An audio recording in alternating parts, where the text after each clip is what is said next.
Normal सब groups का ये सेकंड वीडियो है, फाउंडेशन बेसिक्स का भी ये सेकंड वीडियो है। बहुत ही ख़ास वीडियो है क्योंकि इस वीडियो में हम चर्चा करेंगे normaliser of an element of a group and centre of a group की। ग्रुप थियरी में, एडवांस ग्रुप थियरी में ना तो नॉर्मलाइजर आपका पीछा छोड़ेगा ना तो सेंटर आपका पीछा छोड़ेगा। इसलिए नॉर्मलाइजर और सेंटर के बारे में क्रिस्टल क्लियर होना बहुत ज़रूरी है। Let us start. Normaliser of an element,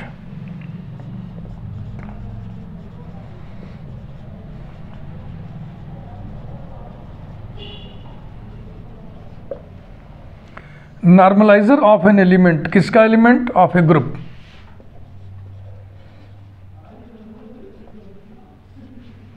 late G be a group and A belongs to G, then the normalizer of A is defined by capital N फिर small bracket में A, ऐसे लिखते हैं। इसको ऐसे भी लिखते हैं, N सफिक्स A, Na। पढ़ते हैं इसको normalizer of A। A element group का है और ये क्या है? This is set containing those elements of G which commute with this fixed element A। ये फिक्स्ड है ना, यानी कि X belonging to G such that X A के साथ कम्यूट करे, AX इक्वल टू XA, बस और कुछ ना लिखिएगा। This is the set of all those elements of G which commute with this fixed element A। इसके एलिमेंट्स G से लिए जा रहे हैं, इसलिए ये G का सबसेट होगा। क्या G का ये सबसेट G का सब ग्रुप बनाएगा? हाँ भाई हाँ, बनाएगा। ये हम लोग पढ़े हुए हैं पहले से कि normaliser of an element of a group is a सब ग्रुप ऑफ द ग्रुप। लेकिन यहाँ इसको हम प्रूव भी करेंगे। क्यों प्रूव करेंगे? क्योंकि बहुत ही इंपॉर्टेंट फैक्ट है नॉर्मलाइजर। तो अब इसको हम प्रूव करने जा रहे हैं। नॉर्मलाइजर इज अ सब ग्रुप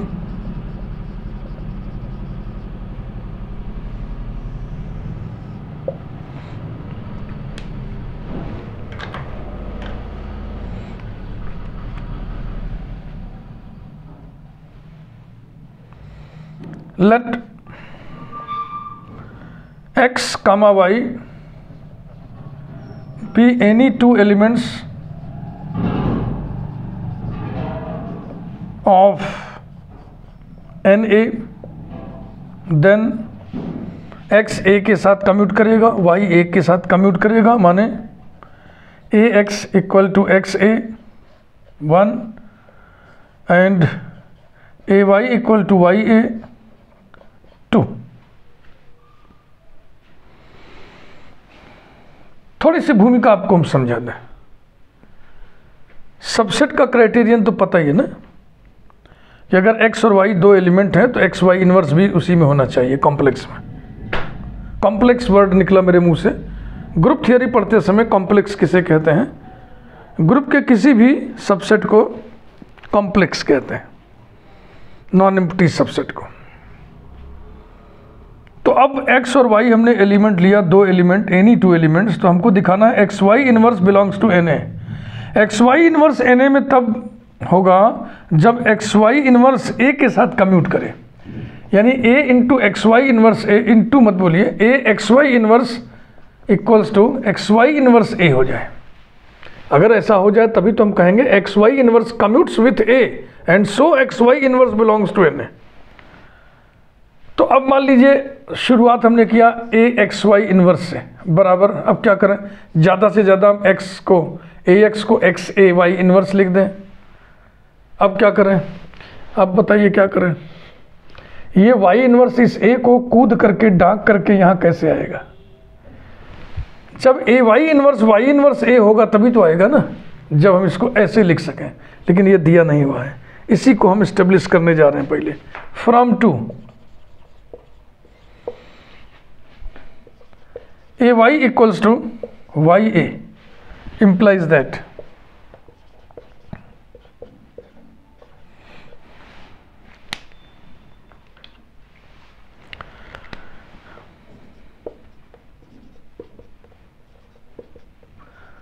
ये देखो, कलर की मदद से आपको हम समझा रहे हैं। अच्छा होता है ये काम, आप भी अपने नोट्स में ऐसा किया करो। पढ़ते समय ठीक से दिखता है कि हमने लेफ्ट हैंड साइड को भी राइट हैंड साइड को भी ए इनवर्स से सैंडविच कर दिया। ए इनवर्स कहाँ से लाए? ए जी का एलिमेंट है ग्रुप का, और ग्रुप के एलिमेंट का इनवर्स भी ग्रुप में होता है, तो ए इनवर्स कहाँ से लाए? जी से लाए। ऐसे ही अपने आप से पूछा करो मॉडर्न अलजेब्रा पढ़ते समय, एब्स्ट्रैक्ट अलजेब्रा पढ़ते समय। अब देखो थोड़ा सा एक स्टेप की कंजूसी कर ली जाए। ए इनवर्स से आइडेंटिटी हो जाएगा। अब आइडेंटिटी में वाई से मल्टीप्लाई करेंगे तो फिर वाई हो जाएगा, यानी कि ये हो गया Y A inverse is equal to A inverse Y. ये आइडेंटिटी हो जाएगा ए इनवर्स वाई। इसी की कमी थी, इसी की कमी पूरी हो गई। ए वाई इनवर्स को हम वाई ए इनवर्स कर सकते हैं। नाउ ये लिखे a x Y inverse is equal to x A Y inverse by 1 का इस्तेमाल किया हमने।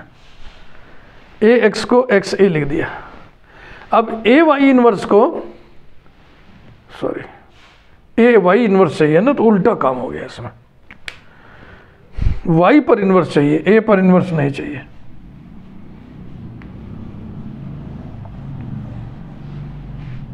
ये काम उल्टा हो गया। A y is equal to Y a. ध्यान नहीं दिया हमने, हमें इनवर्स वाई पर चाहिए, तो इसका मतलब वाई इनवर्स से सैंडविच करिए इसको। ये अब क्या हो गया? ये हो गया Y inverse A is equal to A Y inverse number 3। ये अब ए वाई इनवर्स को हम लिख दें y inverse A is equal to x Y inverse a. Logic लिख दीजिए बाई 3। हो गई ना बात पूरी।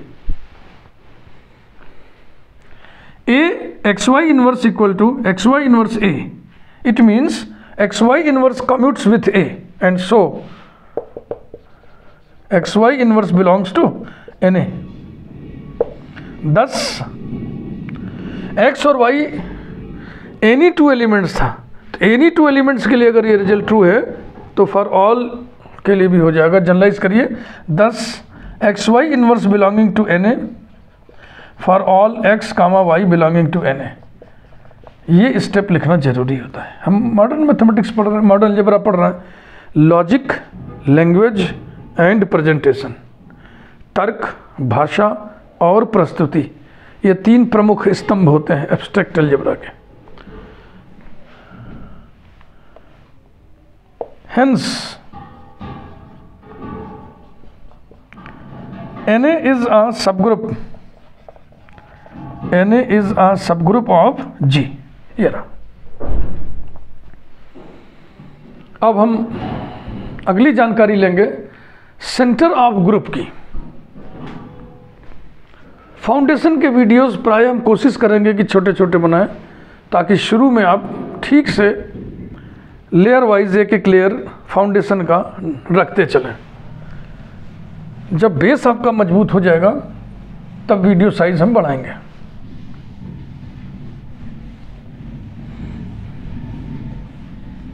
हर वीडियो में एक चीज़ आपको हम बताते रहेंगे, मॉडर्न अलजेब्रा लिख लिख के ही पढ़ना चाहिए। जैसे आप कोई नोट्स पढ़ रहे हैं तो आप वैसे ही कहेंगे हाँ ठीक है, ठीक है, हाँ ठीक है, मतलब फील आप एक एक्सेप्ट करते चलेंगे कि समझ में आ रहा है। लेकिन जब लिखना शुरू करेंगे तो पेन रुक जाएगा, लिख नहीं पाएंगे। लिख लिख के पढ़िएगा तो पेन आपका साथ देगी एग्ज़ाम में और वो चलती रहेगी। Next, centre of a group, बहुत इंपॉर्टेंट ये फैक्ट है।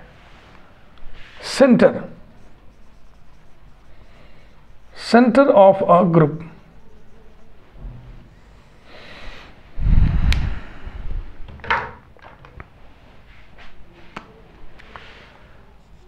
The centre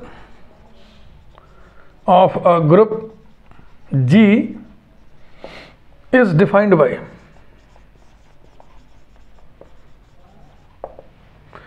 capital C bracket में G सेंटर ऑफ G और कैपिटल Z ब्रैकेट में G और कैपिटल Z, 3 नोटेशंस हैं। अब कैपिटल Z जब अकेले लिखिएगा तो थोड़ा सा यहाँ दिक्कत हो जाएगी। सेट ऑफ ऑल इंटीजर्स के लिए भी हम लोग कैपिटल Z लिखते हैं, सेंटर ऑफ ग्रुप के लिए भी हम लोग कैपिटल Z लिखते हैं। तो सतर्क रहिएगा, अगर किसी संदर्भ में सेट ऑफ ऑल इंटीजर्स की भी चर्चा हो, सेंटर की भी चर्चा हो, तो इस नोटेशन को छोड़ के इस नोटेशन को अडॉप्ट करिएगा। और ये वो सेट हैं जिसमें G के वो सारे एलिमेंट्स होंगे जो G के सारे एलिमेंट्स के साथ कम्यूट करें। है ना मजेदार? X belonging to G such that AX equal to XA for all A belonging to G। Confusion avoid करने के लिए, कन्फ्यूज़न का जो कुहासा है उसको छाटने के लिए मैं नॉर्मलाइजर का डेफिनेशन भी लिख दे रहा हूँ। X belonging to G such that, तुलना करिए, compare AX equal to XA। इसमें फॉर ऑल A नहीं लिखा, इसमें फॉर ऑल A लिखा है। इसमें A फिक्स्ड है, इसमें A आर्बिट्रेरी है। फ़र्क महसूस करिएगा। ये सेट G के उन एलिमेंट्स का सेट है जो A के साथ कम्यूट करें, ये सेट G के उन एलिमेंट्स का सेट है जो G के सभी एलिमेंट्स के साथ कम्यूट करें। या चूंकि इस सेट के सारे एलिमेंट्स G से लिए गए हैं, इस सेट की सारी संपदा G से आई है, इसलिए G का सबसेट होगा।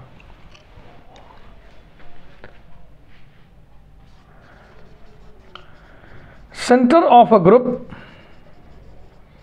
इज अ सबग्रुप, इसको प्रूव करना है। इस डेफिनेशन को कंपेयर कर लिया आपने।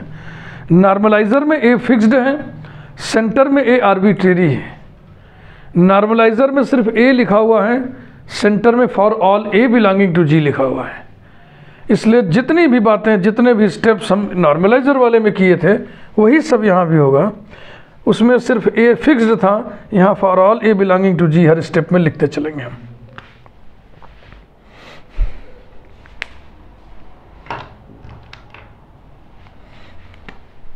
Late X, Y be any two elements of Z, then X commutes with every element of G, Y commutes with every element of G, means AX equal to XA for all A belonging to G, result number 1, and AY equal to YA for all A belonging to G, result number 2. From 2,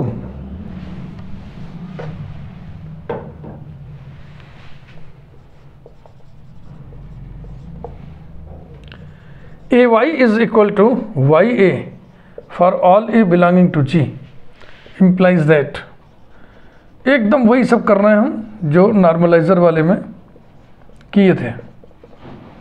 Y inverse से left hand side को भी right hand side को भी sandwich कर दो।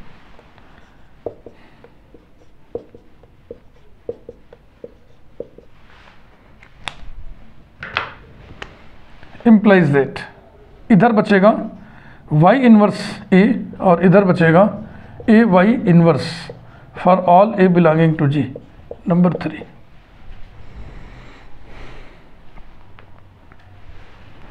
समझ में आ रहा है ना? कोई परेशानी हो कमेंट करके जरूर बताइएगा।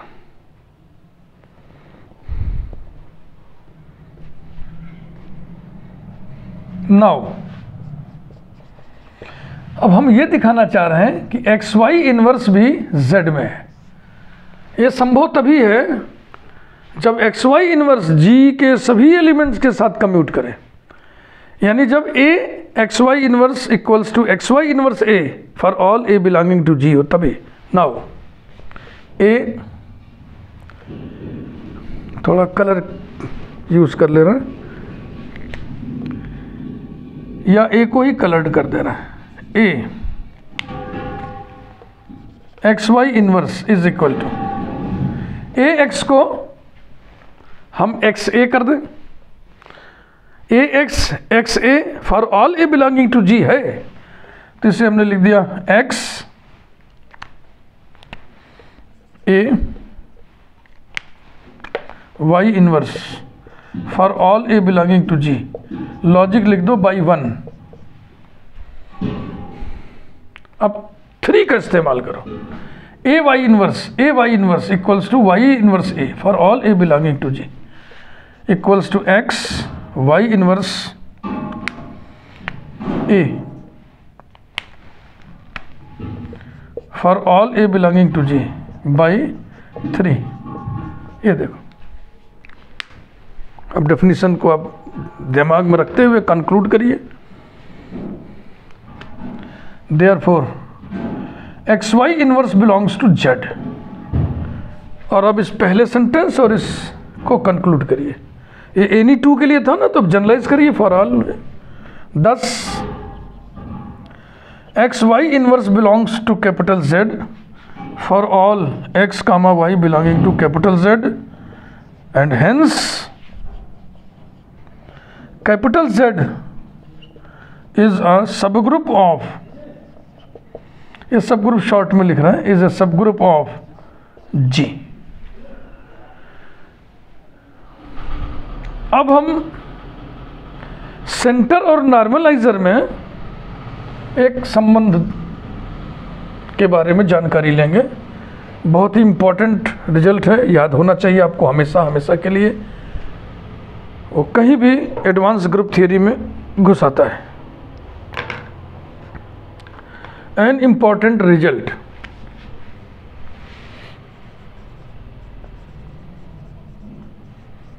An important result.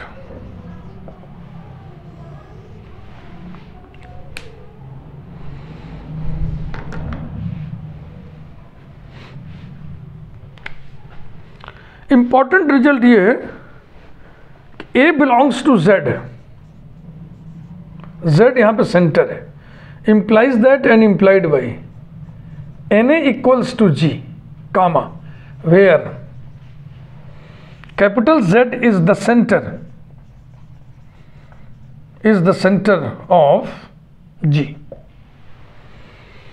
नॉर्मलाइजर के लिए सेंट्रलाइजर वर्ड भी कुछ ऑथर्स यूज करते हैं, ये ध्यान रखिएगा। चलो प्रूव करें। implies that and implied by है, तो प्रूफ के 2 पार्ट्स होंगे। Proof, let A belongs to capital Z, then by definition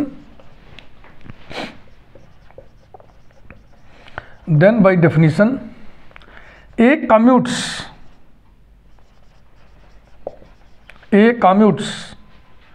with each element of G। यही तो डेफिनेशन है ना। सेंटर में कौन होता है? सेंटर में ग्रुप के वो एलिमेंट्स होते हैं जो ग्रुप के सभी एलिमेंट के साथ कम्यूट करें, प्रत्येक एलिमेंट के साथ कम्यूट करें। देखो, सभी के साथ कम्यूट करें और प्रत्येक के साथ कम्यूट करें, इन दोनों सेंटेंसेस का भावार्थ एक ही है ना, मीनिंग सेंस। अर्थात देखो, इसी को ऐसे लिख दे रहा है, अर्थात each element of G commutes with A। बोलो, ध्यान से पढ़ो दोनों को। A commutes with each element of G या each element of G commutes with A, एक ही तो बात हुआ। AB इक्वल टू BA लिखा है, AB इक्वल टू BA लिखा है, तो आप क्या पढ़ोगे? A commutes with B। A भी तो कह सकते हो B commutes with A। If A commutes with B, then we can say that B commutes with A। फिर से पढ़िएगा, A commutes with each element of G, या यूं कहें each element of G commutes with A. तो अब जरा सा ध्यान से देखिएगा,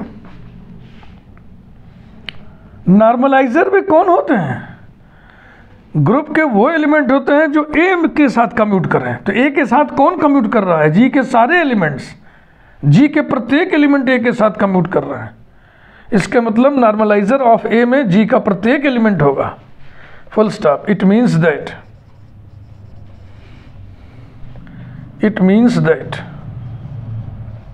each element of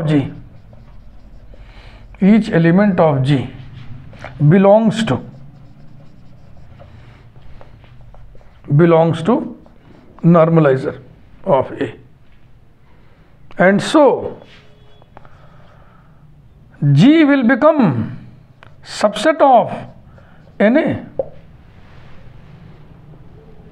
but we know that Na is a subset of G. Na is a subset of G, but Na is a subset of G. Therefore, क्या परिस्थिति बन गई? Na तो G का सबसेट होता ही है बाई डेफिनेशन, G भी Na का सबसेट हो गया, तो दोनों बराबर हो गए। Therefore, Na is equal to G। ये प्रूफ हो गया, एक पार्ट हो गया। Converse part,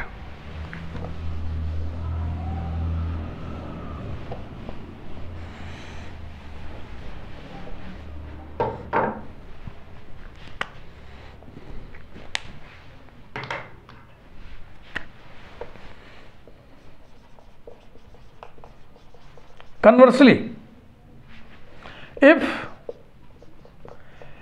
Na equals to G, then Na subset G, G subset Na, तो Na सबसेट G तो होगा ही होगा। इक्वलिटी से कौन सी खास बात आएगी सामने? G subset Na, G subset Na,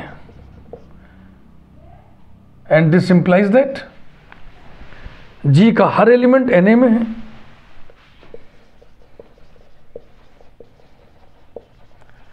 each element of G belongs to Na, implies that Na में जो भी होता है वो A के साथ कम्यूट करता है। तो G का प्रत्येक एलिमेंट Na में है, इसलिए G का प्रत्येक एलिमेंट A के साथ कम्यूट करेगा। Each element of G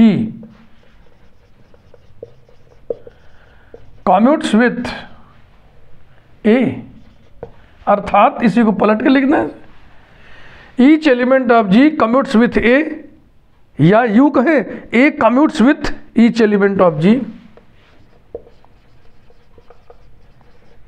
A commutes with each element of G। ध्यान से सुनिएगा, जो G के प्रत्येक एलिमेंट के साथ कम्यूट करे वो कहाँ निवास करता है? सेंटर में। And so A belongs to Z।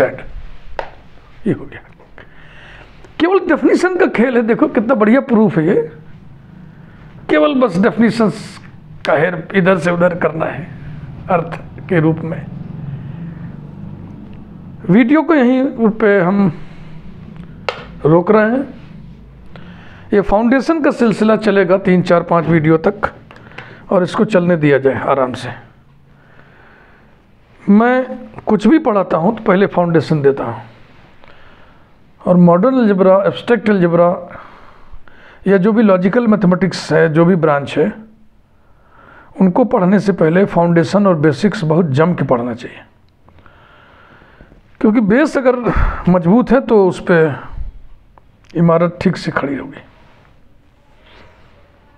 अब जितनी चीज़ें हम आपको फाउंडेशन और बेसिक पढ़ा रहे हैं, ये जहाँ भी आएगा तो हम डायरेक्ट इस्तेमाल करेंगे, फिर वहाँ हम आपको समझाने वाले नहीं हैं। फिर वहाँ पर सिर्फ यही लिख देंगे सी वीडियो नंबर फलाने, सी वीडियो नंबर टकाने। Thank you very much. Video को लाइक ज़रूर करिए, चैनल सब्सक्राइब ज़रूर करिए। बेल आइकन प्रेस किए रहिए ताकि जो भी वीडियो हम इस प्लेलिस्ट में बनाएं उसकी सूचना यूट्यूब से आपको डायरेक्ट मिल सके।